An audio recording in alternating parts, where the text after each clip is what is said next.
Isang mapagpalayang araw sa ating lahat, klase, at tayo muling nagbabalik upang bigyan natin ng diin ang patungkol sa pag-aaral ng The Contemporary World, na kung saan ay isa sa mga subject o asignatura na nasa ilalim ng General Education.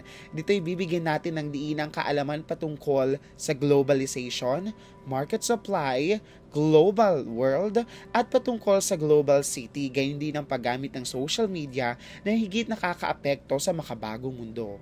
Ang bibigyan natin ng unang diin ay patungkol sa unang kabanata, Understanding Globalization. Paano nga ba nakakaapekto ang globalization sa ating pang-araw-araw na pamumuhay?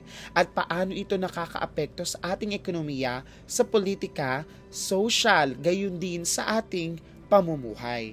Mahalagang mapag-aralan ang globalization sapagkat ito'y ating nararanasan at bahagi ito ng ating buhay sa kasalukuyang panahon. Kung kaya't simulan natin ang ating talakayan. Sa pagsisimula ng talakayan, narito ang mga layunin na dapat nating matamo. Ang una ay determine the definition, nature, and theories of globalization. So, kailangan malaman natin ano nga ba ang globalization sa ating pansariling panguunawa at ano yung mga teorya na may kaugnayan sa globalization. Ikalawa, identify the major manifestation of globalization in people's lives. So, makikita natin yung epekto ng globalization. Unang-una sa pagpili lamang ng mga produktong gawa sa ibang bansa. Unang-una, gusto natin ng mga pelikulang gawa sa ibang bansa. Higit nating pinapaboran ang gawa mula sa ibang bansa. Ikatlo, value the positive effects of globalization. So makikita natin na mahalaga pa rin ang globalization sa ating buhay at ito'y may magandang epekto. At ang panghuli, create an infographics that show the evolution of multifaceted of globalization. Kung kaya't sa dulo ng ating talakayan, kailangan ay maipakita ninyong evolution ng globalization sa ating mundo at sa ating buhay. Kung kaya't simulan natin ito sa pamamagitan ng paglalaro ng Peek-a-Boo. So pipili kayo sa dalawang larawan na kung saan ay mga produkto na gawa sa Pilipinas at gawa sa ibang bansa. Kaya Peek-a-Boo. Para sa una, ano kayang pipiliin ninyo? Isang iPhone o ang MyPhone na gawang Pilipinas? 5 segundo. Marahil sa inyong isipan, mas higit ninyong pipiliin ang iPhone. Unang-una, magandang klase. Pangalawa, branding. Pangatlo, high-tech. Pang-apat, social status.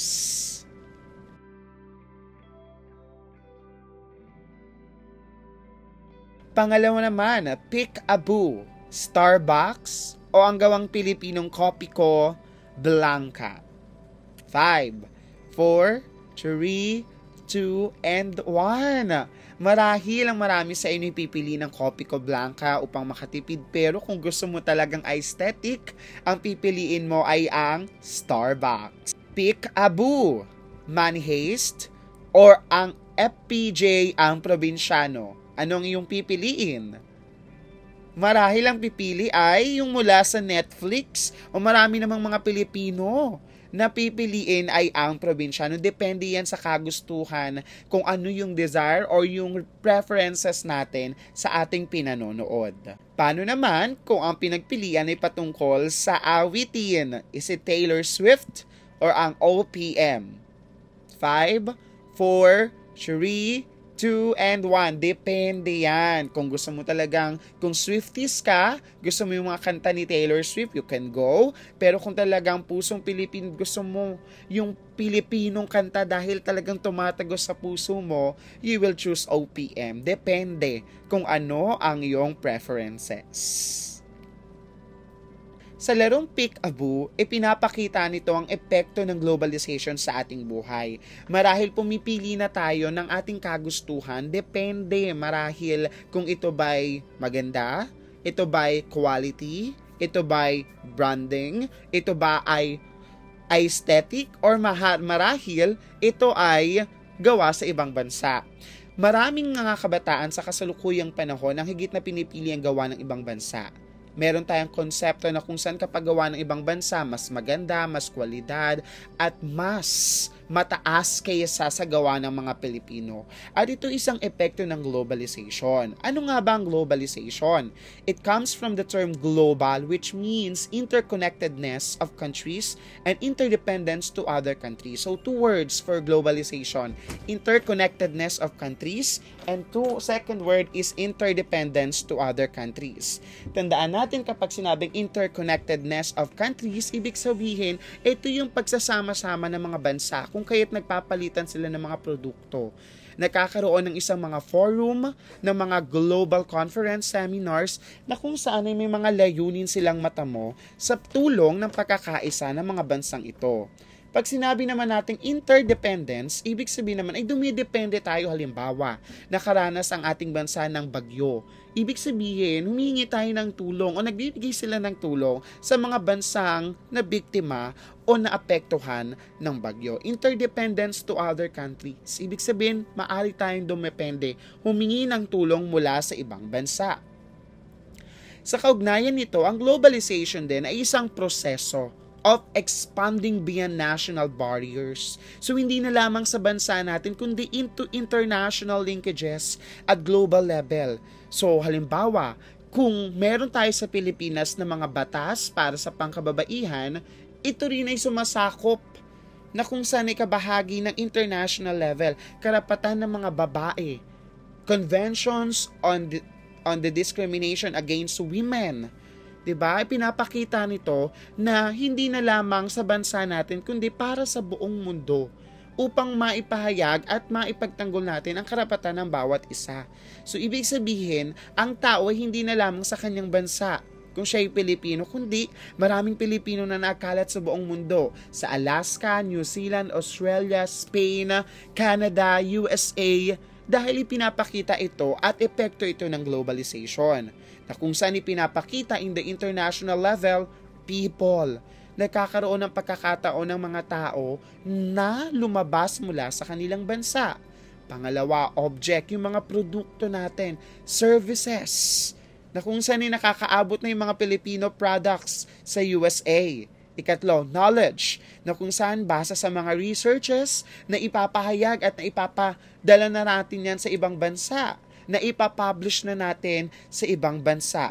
Gayon din ang social structures, na kung saan ay makikita natin dito na sa ating lipunan meron pa ring hierarchy, na ipinapakita pa rin na there's a gap between rich and poor countries, di ba? Meron pa ring developing at may mga developed countries. Kung nailam na natin ang ibig sabihin ng globalization, dumako naman tayo patungkol sa agents of globalization. Ano nga ba yung dalawang actors na gumaganap sa globalization? Number 1 is economy and number 2 is politics. Of course, ekonomiya ang pinaka-target nila. Mapaunlad ang kanilang ekonomiya, mapaunlad ang buhay ng mga tao. Sa tulong ng politics, kapag sinabi nating politics, it's about leadership among the politicians, kung paano sila makikisama sa mga bansa o sa leader ng mga bansa upang magkaroon ng investments. Kaya nga 'di ba ang ating mga pangulo ay lumilipad sa iba't ibang mga dako ng bansa upang magkaroon ng investment, upang magkaroon ng Memorandum of Agreement, MOA, magkaroon ng understanding ng mga bansa. Sa ilalim ng economy, diyan pumapasok yung market, na kung saan ay nakakaroon ng trade, palitan ng serbisyo, ng produkto, capital flows, ng pera, di ba? Dollar, euro, Philippine peso, at nagkakaroon din ng labor migration. Kaya may mga OFW tayo na nagtatrabaho sa ibang bansa. Pagdating naman sa politics, dyan pumapasok ang tinatawag nating international relations, na kung saan ang mga bansa ay nagpupulong, nag-uusap, nagkakaroon ng mga seminars, conferences, forum, fora, upang mapag-usapan ang ilan sa mga problema ng mga bansa sa buong mundo at mapigyan ng mga partnership and alliances. Dahil nga interdependence ang globalization, they need to have partners and alliances. Dito rin sa politics ay nakakaroon din ng pag-uugnay-ugnay ng mga kultura ng mga bansa. Pagsasabi na, okay, ang kultura mo'y kultura na rin namin. Halimbawa, ang pagkain ng burger ay kultura ng ibang bansa na atin nang isinasabuhay. Education, K-12 is a product of globalization. At power. 'Di ba? Sumusunod tayo sa mga makakapangyarihang bansa. Halimbawa, dahil tayo ay bahagi ng United Nations, kailangan nating sundin ang pagpapatupad ng Sustainable Development Goals 2030. So, tandaan, ang agents of globalization ay dalawa, economy at politics. Ngayon naman, dumako tayo sa integrasyon ng economy and politics dahil nga sinabi natin kanina na ang dalawang ito ay ang agents of globalization. Paano nga ba nakakaugnay yung economy and politics sa globalization? Unang-una, may tinatawag tayong fiscal policy at may tinatawag din tayong monetary policy. Pero bigyan muna nating pansin kung ano nga ba yung fiscal policy. Pag sinabi mong fiscal policy, ito'y patungkol sa paggasta o paggastos ng pamahalaan sa pera ng taong bayan. At yan din pumapasok yung pagbubuwis. Halimbawa, yung VAT, Value Added Tax, Property Tax, tariff tax, 'di ba? Customs tax, na kung saan ay pumapasok yung mga produkto ng ibang bansa. So, pag sinabi mong fiscal policy, two words, spending and tax. Spending and tax. Paano gumagastos ang mga leader ng bansa? Paano nahati ang pondo ng mga bansa? Paano pinopondohan yung bawat agency or bawat department ng bansa? Tax policies kasama dyan. At dito rin pumapasok sa fiscal policy yung pagkakaroon ng expansionary fiscal policy at pagkakaroon ng tinatawag nating contractionary fiscal policy. So, depende yan sa ekonomiya. Kung lumuluwag, umuunlad, o talagang pahirap ng pahirap ang ekonomiya ng isang bansa. Pag sinabi mo namang monetary policy, ito naman ay patungkol sa Nation Central Bank. Ang Nation Central Bank ay ang Bangko Sentral ng Pilipinas. Kung paano nga ba i-control yung money supply. Alam natin na hindi pwede lang gawa ng pera sapagkat minsan maaring ang epekto ay wala nang pakinabang yung pera tulad ng nangyari during the Japanese occupation, yung Mickey Mouse money. Kaya kailangan may control tayo sa paggawa ng pera, economy, and then yung politics. So, yun ang integrasyon ng economy and politics. Isang halimbawa ng integration ng economy and politics ay ang pagpapatupad ng Rice Tarification Law na kung saan ay removes quantitative restrictions on rice imports. Pumapasok yan imports. So, economy, services, lowers tariffs on rice imports, tax. So, nandyan yung sinasabi nating fiscal policy. Allocates a Rice Competitiveness Enhancement Fund, RCEF, of 10 billion annually for 6 years.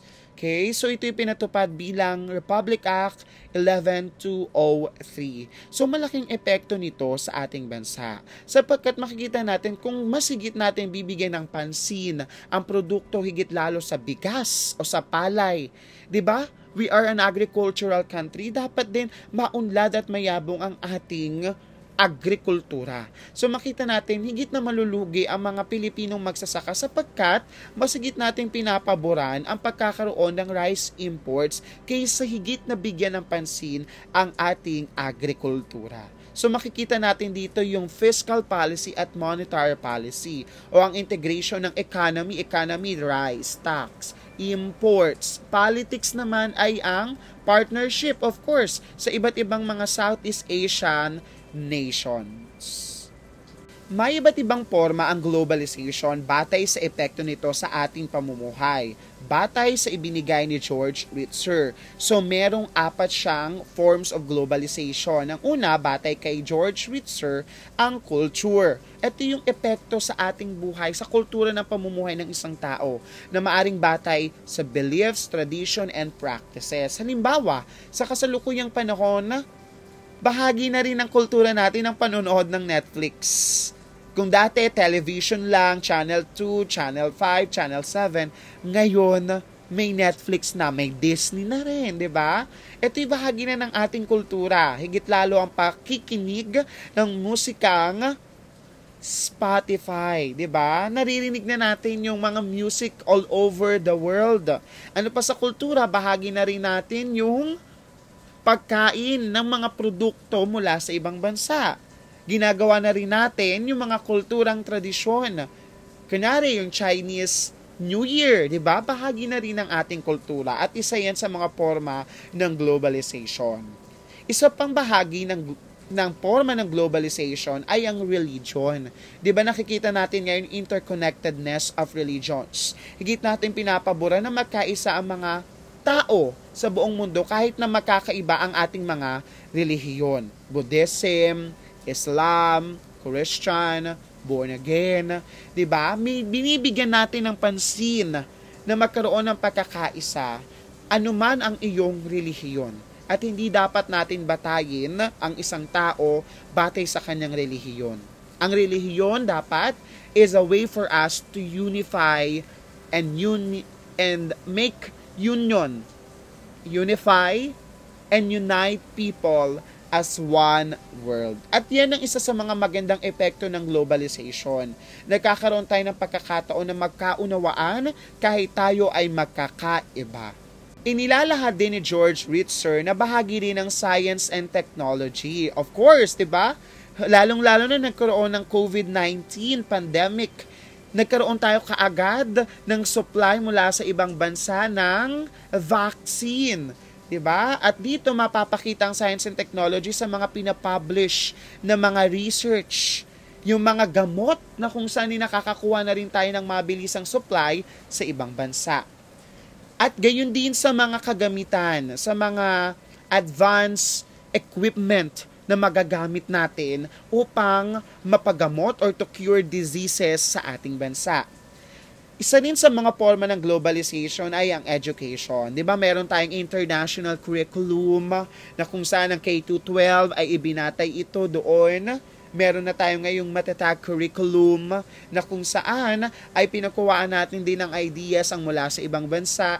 Nagaganap na rin yung exchange students and programs na kung saan ay may mga Pilipinong nakakapag-aral sa ibang bansa. At meron ding mga Koreans na nakapag-aral sa Pilipinas. Meron din tayong Fulbright Scholars na kung saan ay kumukuha ang USA ng mga mahuhusay na mga mag-aaral sa Pilipinas at maaring maging scholar sa kanilang bansa.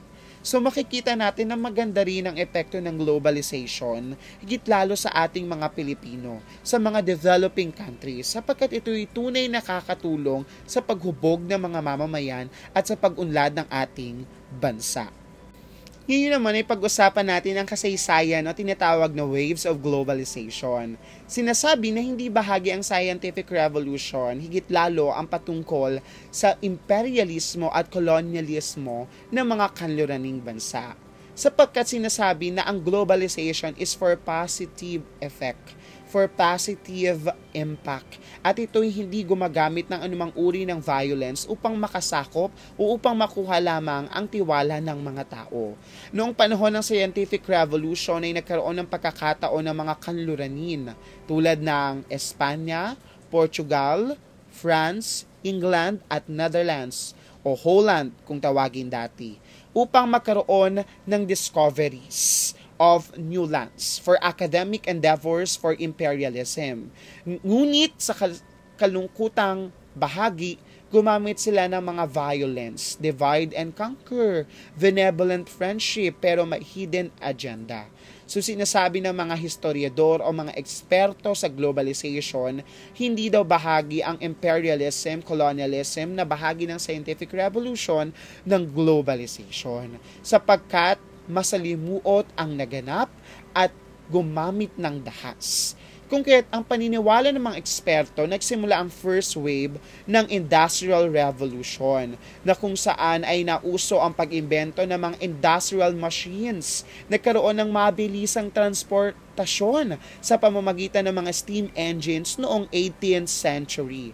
Nagkaroon ng iba't ibang mga equipment na nakapagpadali sa paggawa ng damit, sa paggawa ng mga mahalagang kagamitan sa agrikultura, mga kagamitan na tulad ng machines na nakapagpabilis ng produksyon ng maraming produkto.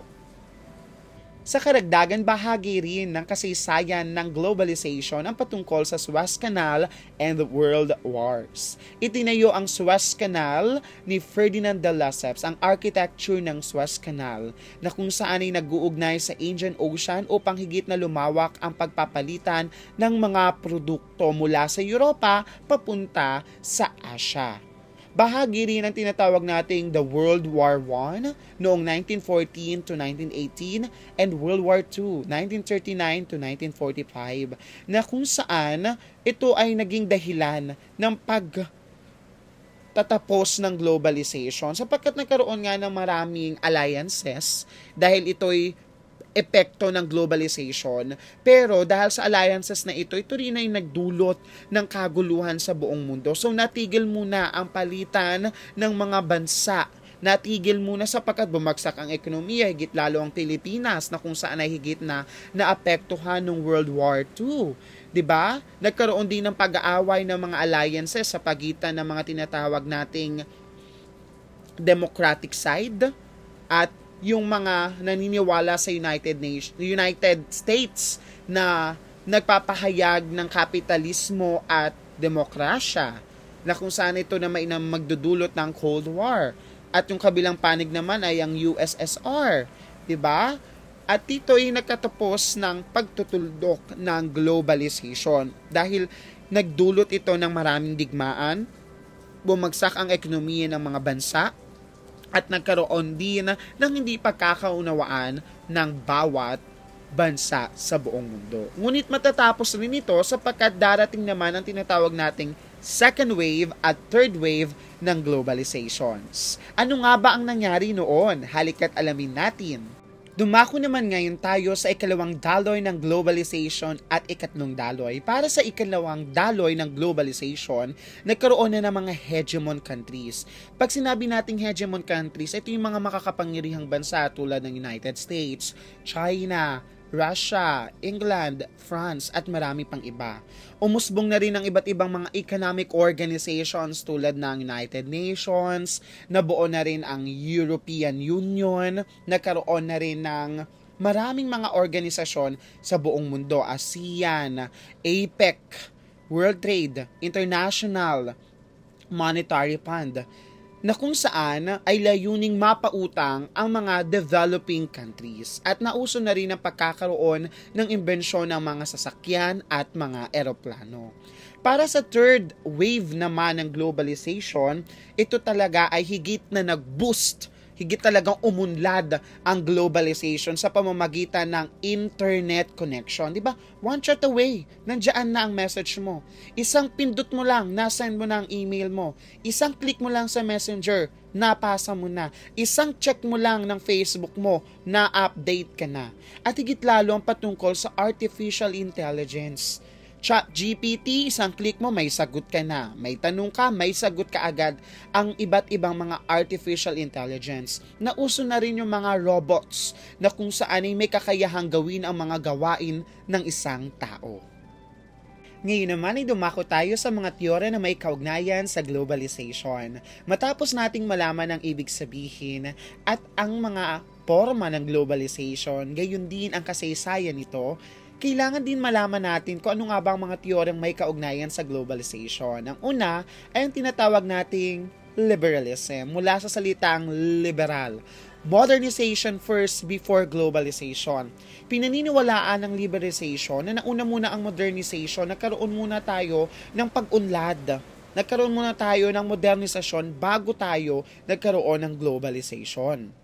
Pangalawa, people have natural desire. So dahil liberal ka mag-isip, liberalism ka, people have natural desire, freedom, and material well-being. Gusto natin ng kalayaan, makapag-isip, kalayaan sa pagpili, kalayaan na magkaroon ng mga ari-arian.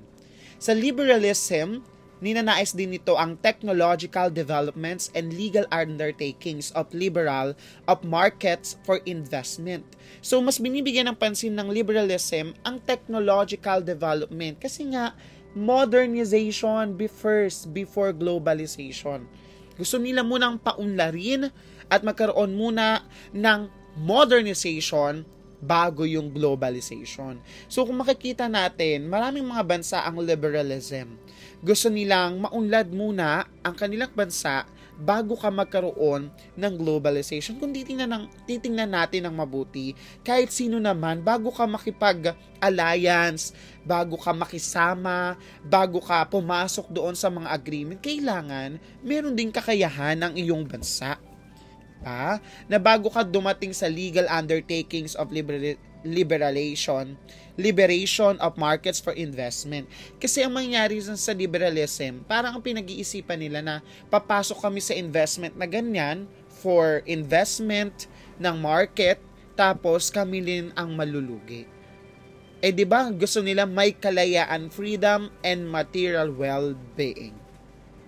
Ang kalawa naman ay tinatawag nating political realism, na kung saan state is the political actor in globalization. Of course, yung mga leader ng isang bansa, siya ang pumupunta sa iba't ibang mga bansa upang magkaroon ng alliances, makakuha ng investment mula sa mga developed countries. Nagaganap din sa political realism ang competition, di ba? It's very inevitable in the international community, na kung saan pinapakita ang giraffe theory. Napataasan, pagalingan sila kung sinong mas mahusay, sinong mas mayaman. At ito'y pinapakita ng political realism, yung power comes from hegemonic countries. Gusto mong maging bahagi namin? Gusto mong makautang ng pera sa amin? Susunod ka sa mga ipinag-uutos namin. Power. That's power. To influence and to command countries under your power. Diba? Kaya hanggang sa kasalukuyang panahon, naglalaban si Russia versus USA, South Korea, North Korea. Diba?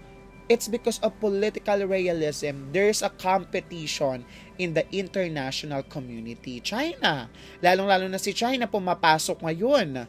'Di ba? Makikita natin yung power na ipinapakita ng China.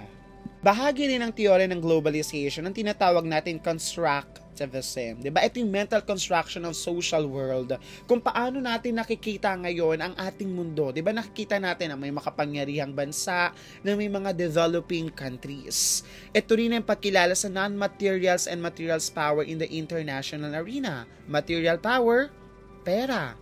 'Di ba? Kapag pinapautang ka ng World Bank, kailangan mo sumang-ayon sa mga dapat nilang gustong gawin, non-materials. When you agree of the laws na pinapatupad nila. Constructivism yun, na ipinapakitang there is an unfair treatment. Pinapakita that there is power within these countries. And of course, consciousness and intersubjective communications. Pinapakita rito yung pagkakaroon natin ng kamalayan. Kasi constructivism, it's on our prior knowledge on how we see things, mental construction. Kung ano nangyayari ngayon sa kasalukuyang panahon, sa globalization, sa ugnayan ng mga bansa, pinapakita yung pagkakaroon natin ng kaalaman, kamalayan, di ba? At ang pagkakaroon ng intersubjective communication. Kaya di ba nakakapagpahayag tayo ng opinion na parang paano natin bibigyan ng limitation ng globalization na hindi na isa sa alang-alang ang kapakanan ng ating bansa. Constructivism yun. Mental construction. Next is Marxism. Of course, kilala naman natin si Karl Marx. Pinaniniwalaan ni Karl Marx na pinamumunuan ng globalization ng mga capitalists. 'Di ba? Sila lamang ang kumikita ng malaking pera. Kanina, political realism, it's about power. Marxism, it's about capitalist scheme. Inuutakan nila yung mga mahina at mahirap na bansa upang kumita sila ng malaking pera. Kaya makikita mo talaga that there is a gap between rich and poor countries. Makikita mo that there is gap between capitalist and working class. Diba? Sinabi nga na sa working class yung proletarian and yung mga kapitalista na kumikita ng kumikita habang ang mga working class ay gawa ng gawa.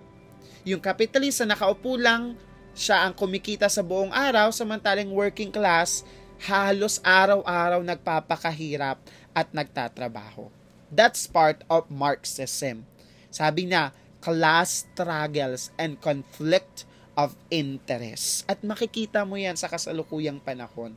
Bakit yung mga bansang tulad natin, Pilipinas, Vietnam, Thailand, 'Diba? Masisipag naman ang mga tao natin pero bakit mahirap pa rin tayo sa kasalukuyang panahon? It's because we are led by capitalist countries. At dito nagtatapos ang ating talakayan. Para sa mas maunlad, mayabong at mayamang kaalaman, narito ang mga sanggunian na maaari ninyong gamitin upang higit ninyong malaman ang patungkol sa introduksyon sa globalization. Paalam at maraming salamat, klase!